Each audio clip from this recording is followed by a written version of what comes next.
Do you? Said Charlotte, looking at him with affection. Well, you're a good little pig, and radiant you shall be. I'm in this thing pretty deep now. I might as well go the limit.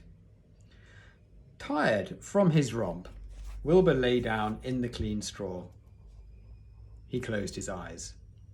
The straw seemed scratchy, not as comfortable as the cow manure, which was always delightfully soft to lie in. So he pushed the straw to one side and stretched out in the manure. Wilbur sighed. It had been a busy day, his first day of being terrific. Dozens of people had visited his yard during the afternoon, and he'd had to stand and pose, looking as terrific as he could.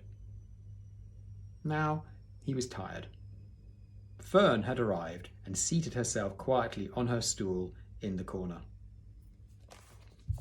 Tell me a story, Charlotte, said Wilbur, as he lay waiting for Sheep to come. Tell me a story. So Charlotte, although she too was tired, did what Wilbur wanted. Once upon a time, she began, I had a beautiful cousin who managed to build her web across a small stream. One day a tiny fish leaped into the air and got tangled in the web. I've just realised, didn't show you a picture. This is Wilbur being radiant.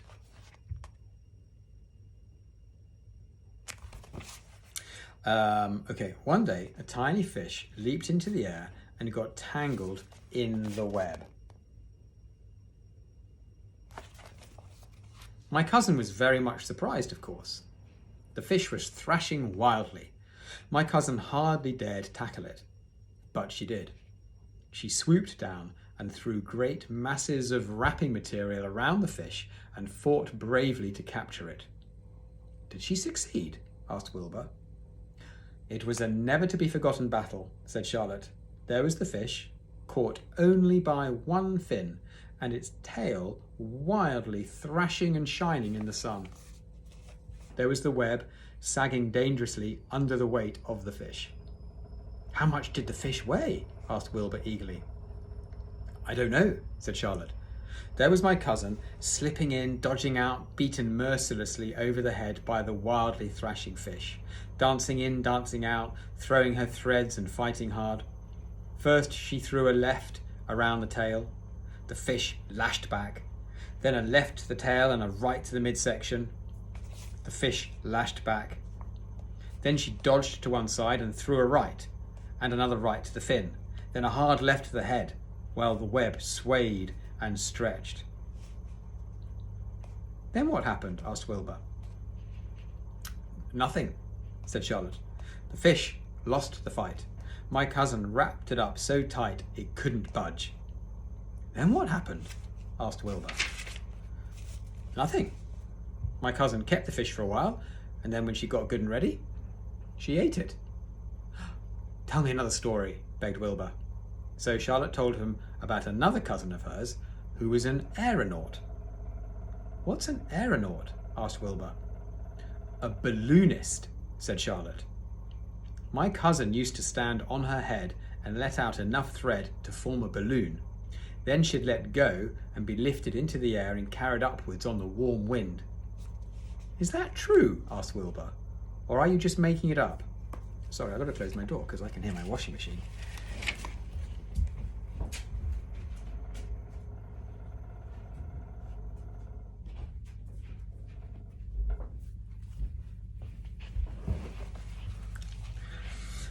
Is that true? Asked Wilbur. Or are you just making it up? It's true, replied Charlotte. I have some very remarkable cousins. And now, Wilbur, it's time for you to go to sleep. Sing something, begged Wilbur, closing his eyes. So Charlotte sang a lullaby, while crickets chirped in the grass and the barn grew dark.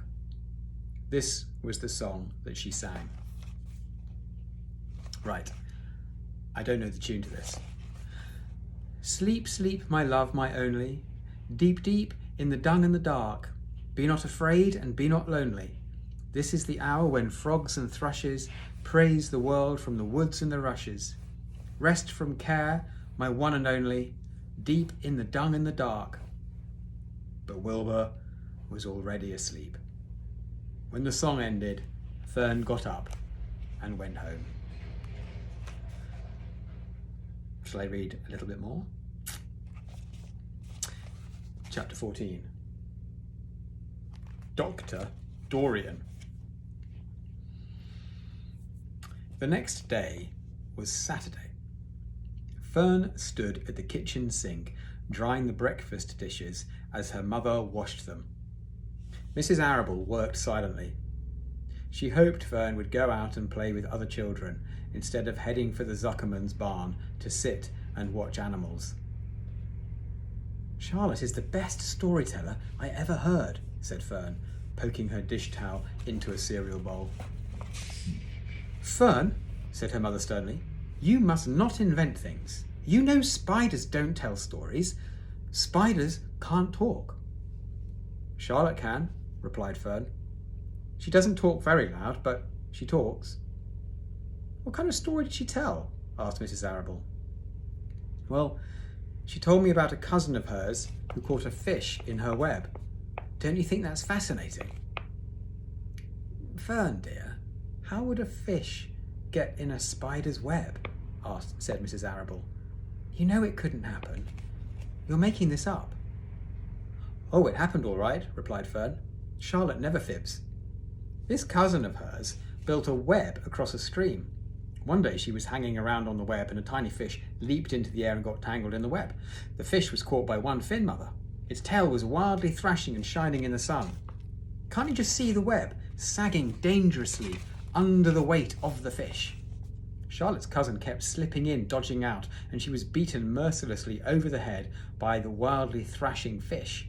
Dancing in, dancing out, throw it. Fern, snapped her mother. Stop it. Stop inventing these wild tales. I'm not inventing, said Fern. I'm just telling you the facts. What finally happened? Asked her mother, whose curiosity began to get the better of her. Well, Charlotte's cousin won. She wrapped the fish up, then she ate him when she got good and ready. Spiders have to eat, the same as the rest of us. Yes, I suppose they do, said Mrs. Arable vaguely. Charlotte has another cousin who is a balloonist. She stands on her head, lets out a lot of line, and is carried aloft on the wind. Mother, wouldn't you simply love to do that? Yes, I would, come to think of it, replied Mrs. Arable. But, Fern, darling, I wish you would play outdoors today instead of going to Uncle Homer's barn. Find some of your playmates and do something nice outdoors. You're spending too much time in that barn. It isn't good for you to be alone so much. Alone? Said Fern. Alone? My best friends are in the barn cellar. It's a very sociable place. It's not at all lonely. Fern disappeared after a while, walking down the road toward Zuckerman's. Her mother dusted the sitting room. As she worked, she kept thinking about Fern. It didn't seem natural for a little girl to be so interested in animals. Finally, Mrs. Arable made up her mind she would pay a call on old Dr. Dorian and ask his advice. She got in the car and drove to his office in the village. Dr. Dorian had a thick beard. He was glad to see Mrs. Arable and gave her a comfortable chair. It's about Fern, she explained. Fern spends entirely too much time in the Zuckerman's barn. It doesn't seem normal. She sits on a milk stool in a corner of the barn, in the cellar, near the pig pen, and watches animals hour after hour. She just sits and listens. Dr. Dorian leaned back and closed his eyes. How enchanting, he said. It must be real nice and quiet down there. Homer has some sheep, doesn't he? Yes, said Mrs. Arable, but it all started with that pig we let Fern raise on a bottle. She calls him Wilbur. Homer bought the pig, and ever since it left our place, Fern has been going to her uncle's to be near it. I've been hearing things about that pig, said Dr. Dorian, opening his eyes. They say he's quite a pig. Have you heard about the words that appeared in the spider's web? Asked Mrs. Arable nervously. Yes, replied the doctor. Well, do you understand it? asked Mrs. Arable. Understand what? Do you understand how there could be any writing in a spider's web? Oh no, said Dr. Dorian, I don't understand it, but for that matter, I don't understand how a spider learned to spin a web in the first place. When the words appeared, everyone said they were a miracle, but nobody pointed out that the web itself is a miracle. What's miraculous about a spider's web? Said Mrs. Arable. I don't see why you say a web is a miracle. It's just a web. Have you ever tried to spin one? Asked Dr. Dorian. Mrs. Arable shifted uneasily in her chair. No, but I can crochet a doily and I can knit a sock. Yeah, sure. But somebody taught you, didn't they? My mother taught me. Yeah, but who taught a spider? A young spider knows how to spin a web without any instructions from anybody. Don't you regard that as a miracle? I suppose so, said Mrs. Arable. I never looked at it that way before. Still, I don't understand how those words got into the web. I don't understand it, and I don't like what I can't understand. None of us do, said Dr. Dorian, sighing. I'm a doctor. Doctors are supposed to understand everything, but I don't understand everything, and I don't intend to let it worry me. Mrs. Arable fidgeted. Fern says the animals talk to each other, Dr. Dorian. Do you believe animals can talk? Well, I never heard one say anything, he replied, but that proves nothing. It's quite possible that an animal has spoken civilly to me and that I didn't catch the remark because I wasn't paying attention. Children pay better attention than grown-ups. If Fern says that the animals in Zuckerman's barn talk, I'm quite ready to believe her.